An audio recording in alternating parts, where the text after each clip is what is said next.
ഹരിനന്ദനം ഒരു പ്രണയകഥ ഭാഗം 13. രചന സ്വപ്നങ്ങളുടെ രാജകുമാരി. ചാനലൊന്ന് സബ്സ്ക്രൈബ് ചെയ്തിട്ട് വായിക്കാൻ തുടങ്ങണം കേട്ടോ. മരണാനന്തര ചടങ്ങുകൾ കഴിഞ്ഞ് തീയതി കുറിക്കാൻ പോയപ്പോൾ വീണ്ടും 3 മാസം കഴിഞ്ഞുള്ള ഡേറ്റാണ് കുറിച്ച് കിട്ടിയത്. തീയതി നീണ്ടുപോകും തോറും ഹരിയെ നിയന്ത്രിക്കാനാവാതെ രാധ കുഴങ്ങി. നന്ദുവിനൊന്നും അറിയില്ല എന്നതാണ് അവർക്കാകെയുള്ള സമാധാനം. അവർ കഴിവിൻ്റെ പരമാവധി ഹരിയെ നിയന്ത്രിച്ചു നിർത്തി. അന്നൊരു ഞായറാഴ്ചയായിരുന്നു. കല്യാണത്തിന് മുന്നേ 2 വീടുകളും പെയിൻ്റ് അടിക്കാൻ ഏർപ്പാടാക്കി. അതിനു മുന്നോടിയായി ഇരു വീടുകളിലും ഒതുക്കലും പിറക്കലും നടക്കുകയാണ്. സ്വാതിയുടെ വീട് വൃത്തിയാക്കി വേണ്ടാത്ത സാധനങ്ങൾ നന്ദു ഫാമിനോട് ചേർന്നുള്ള പഴയ ഒറ്റമുറി കെട്ടിടത്തിൽ വയ്ക്കാനായി പോയി. ഇതേ സമയം ഹരിയും പഴയ പുസ്തകങ്ങളും വസ്ത്രങ്ങളും ഒക്കെ ഒരു ബാഗിലാക്കി അവിടെ എത്തി. പഴയ കെട്ടിടമായിരുന്നു അത്. നന്ദു ഗോവണി കയറി മുകളിലെത്തി. സാധനങ്ങൾ അടുക്കി വയ്ക്കുമ്പോഴാണ് ഹരി അവിടേക്ക് പോകുന്നത്. പിന്നെ 2 പേരും ചേർന്ന് എല്ലാം ഒതുക്കി വെച്ചു. അപ്പോഴാണ് താഴെ സ്വാതിയുടെ അച്ഛൻ്റെ സംസാരം കേൾക്കുന്നത്. അളിയൻ വന്നേ, നമുക്ക് 2 എണ്ണം വീശാം. സംസാരത്തിൽ നിന്ന് ഹരിക്ക് കൂടെയുള്ളത് രാകേഷിൻ്റെ അച്ഛനാണെന്ന് മനസ്സിലായി. ഹരി നന്ദുവിനോട് രഹസ്യമായി പറഞ്ഞു, അവർ ആരും കാണാതെ കള്ളു കുടിക്കാൻ വന്നതാ. 2 എണ്ണം വീതം വിട്ടിട്ട് പോവും. അത്രയും നേരം നമുക്ക് ഇവിടെ നിൽക്കാം. നിനക്ക് കുറച്ച് റെസ്റ്റും കിട്ടും. നന്ദു: അവർ കുടിക്കാൻ തുടങ്ങും മുമ്പേ നമുക്ക് പോകാം ഹരിയേട്ടാ. അവൾ പോകാൻ തുടങ്ങിയതും അവൻ അവളെ പിടിച്ചു നിർത്തി. ഞാൻ നിന്നെ പിടിച്ച് തിന്നുകയൊന്നുമില്ല. മിണ്ടാതിവിടെ നിന്നോ. അവൾ മറുത്തെന്തോ പറയാൻ വന്നതും ഹരി അവളുടെ ചുണ്ടുകൾക്ക് മേലെ ചൂണ്ടുവിരൽ ചേർത്ത് വെച്ചു.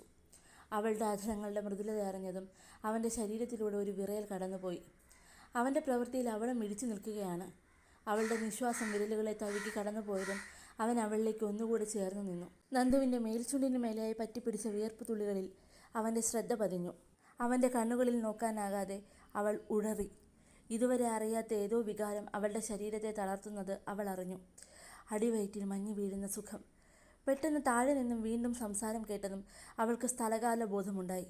നന്ദു തൻ്റെ ചുണ്ടുകൾക്ക് മേലിരുന്ന ഹരിയുടെ കൈ തട്ടിമാറ്റി അല്പം പുറകിലേക്ക് മാറി നിന്നു. അളിയോ, ആ കിളവി സ്വർണം തരാൻ സമ്മതിച്ചോ? പിന്നല്ലാതെ. പക്ഷെ വീടിൻ്റെ ആധാരം പണയം വയ്ക്കാൻ പറ്റില്ല. അതെന്താ അങ്ങനെ? അവർ സമ്മതിച്ചില്ലേ? അല്ലളിയോ, കലയുടെ തന്നപ്പടി നമുക്ക് പണി തന്നിട്ടാണ് പോയത്. അത് ആ നന്ദുവിൻ്റെ വിവാഹശേഷം മാത്രമേ ആ വീടിൻ്റെ ആധാരം പണയപ്പെടുത്താനോ വിൽക്കുവാനോ പറ്റൂ. കലയ്ക്ക് കൊടുത്ത വസ്തുവിനോട് ചേർന്ന് കിടക്കുന്ന ഒരു 1.5 ഏക്കർ റബ്ബർ തോട്ടമില്ലേ, അതും നമുക്കൊന്നും ചെയ്യാൻ പറ്റില്ല. അവളുടെ വിവാഹം വരെ അവളെ സംരക്ഷിക്കുന്നയാൾക്ക് ആദായമെടുക്കാം, അത്രയേ പറ്റൂ. അന്നേ ഞാൻ അളിയനോട് പറഞ്ഞതല്ലേ അങ്ങേരുടെ കൂടെ ആ പെണ്ണിനെ തീർത്ത് കളയാൻ. എങ്കിലിപ്പോൾ ഇത് മൊത്തം നിങ്ങളുടെ സ്വാതിമോൾക്ക് സ്വന്തമാവില്ലായിരുന്നോ? അപ്പോൾ ആരോരുമില്ലാത്ത അനാഥ പെണ്ണിനെ വളർത്തി നാട്ടുകാരുടെ മുന്നിൽ പേരെടുക്കണം. ഓരോരോ മണ്ടത്തരങ്ങൾ അനുഭവിച്ചോ. അളിയാ, അവൾ ജീവിച്ചിരിക്കുന്നതാ നമുക്ക് നല്ലത്.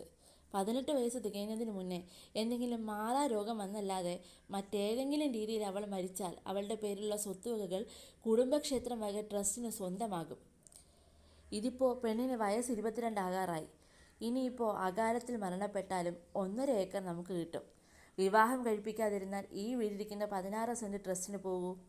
പിന്നെയും നാട്ടുകാർക്ക് വസ്തു വിട്ടുകൊടുത്ത് ഞാൻ നല്ല പിള്ളയാകും. എൻ്റെ അളിയോ, അപാര ബുദ്ധി തന്നെ. അളിയൻ്റെ ബെസ്റ്റ് ടൈം. അകാലത്തിൽ പൊരിഞ്ഞുപോയ നമ്മുടെ പ്രിയപ്പെട്ട നന്ദുമോൾ. ഹാ, വീണ്ടും നമുക്ക് പണിയാണല്ലോ. അവളുടെ തന്തയും തള്ളയും പിന്നെ ആ കിളവനെയും തീർത്തതുപോലെയല്ല. ഇപ്പോൾ മുക്കിന് CCTV ഉണ്ട്. സൂക്ഷിച്ചു വേണം കാര്യങ്ങൾ മുന്നോട്ട് നീക്കാൻ. പറയാതിരിക്കാൻ വയ്യാളിയാ, കിളവൻ്റെ കാര്യത്തിൽ നമ്മൾ അല്പം വൈകി. അതാണ് അങ്ങേര് ഇത്രയും ക്ലോസ് വെച്ച് പ്രമാണം മാറ്റി പതിച്ചത്. അന്നും തീർത്തില്ലായിരുന്നേ നമ്മൾ അകത്തായേനെ. അവനെ ഞാൻ തീർത്തതാണെന്ന് അങ്ങേർക്ക് എങ്ങനെ മനസ്സിലായോ എന്തോ. അന്ന് നന്ദുവിൻ്റെ അമ്മയെ പുറകിൽ നിന്ന് തള്ളിയിടുമ്പോൾ വയറ്റിലുള്ളതും കൂടെ തീരുമെന്നാണ് വിചാരിച്ചേ. ഇനി എന്തായാലും സ്വാതിയുടെ കല്യാണം വരെ എങ്ങനെ പോട്ടെ. ഞാൻ രാകേഷിനെ അമേരിക്കയ്ക്ക് വിട്ടത് ഇവിടെ എല്ലാം ഒന്ന് സെറ്റിലാക്കാനാണ്. വിവാഹം കഴിഞ്ഞ് ഹരിയുടെ പേരിലുള്ള സ്വത്തൊക്കെ സ്വാതിമോളുടെ പേരിലേക്ക് മാറ്റണം. അല്ലേ നമ്മൾ അവൻ്റെ തന്തയെ പറ്റിച്ച പോലെ ബിസിനസ് ആവശ്യം പറഞ്ഞ് വസ്തു വിറ്റ് പണം കൈക്കലാക്കണം. എന്നിട്ട് സ്വാതിമോളെയും രാകേഷിനെയും നമുക്ക് ഒരുമിപ്പിക്കണം. കല്യാണം കഴിക്കണമെന്നൊന്നുമില്ല. ലിവിങ് ടുഗദർ അല്ലേ ട്രെൻഡ്. അവർ ജീവിക്കട്ടെ. സ്വാതിക്കും രാകേഷ് എന്ന് വെച്ച ജീവനാ. ആ പൊട്ടനെ കൊണ്ട് അവളെ കല്യാണം കഴിപ്പിക്കുന്നു എന്ന് പറഞ്ഞ് എന്നോട് വഴക്കാണവൾ. ഒരു വിധം പറഞ്ഞ് ഞാൻ സമ്മതിപ്പിച്ച് വച്ചേക്കുന്നതാണ് അവളെ. രാകേഷിൻ്റെയും അവളുടെയും പോക്ക് കണ്ട് എനിക്ക് പേടിയായിരുന്നു. നിൻ്റെ വീട്ടിൽ വന്നാൽ പിന്നെ എല്ലാ തോന്നിവാസങ്ങളും ഉണ്ടായിരുന്നല്ലോ. രണ്ടിനും എന്തെങ്കിലും അബദ്ധം പറ്റിയാൽ പിന്നെ നമ്മൾ ഇത്രയും കഷ്ടപ്പെട്ടത് വെറുതെയാകും. അതാ കല്യാണം കഴിയും വരെ രാകേഷിനെ മാറ്റി നിർത്താൻ പറഞ്ഞേ. എല്ലാം നമ്മൾ ഉദ്ദേശിച്ചതുപോലെ നടന്നാൽ പിന്നെ പിള്ളേരുടെ ഇഷ്ടത്തിന് വിടാമല്ലോ. ഹരിയുമാണല്ലേ. അവൻ സ്വാതിമോളോട് ഒരു ഭർത്താവിൻ്റെ അധികാരങ്ങൾ എടുത്താലോ അളിയാ. സ്വത്തുക്കൾ അവളുടെ പേരിലാകുന്നത് വരെ എന്തെങ്കിലും വ്രതത്തിൻ്റെ പേരും പറഞ്ഞ് അവനെ അകറ്റി നിർത്താൻ കല പറഞ്ഞിട്ടുണ്ട്.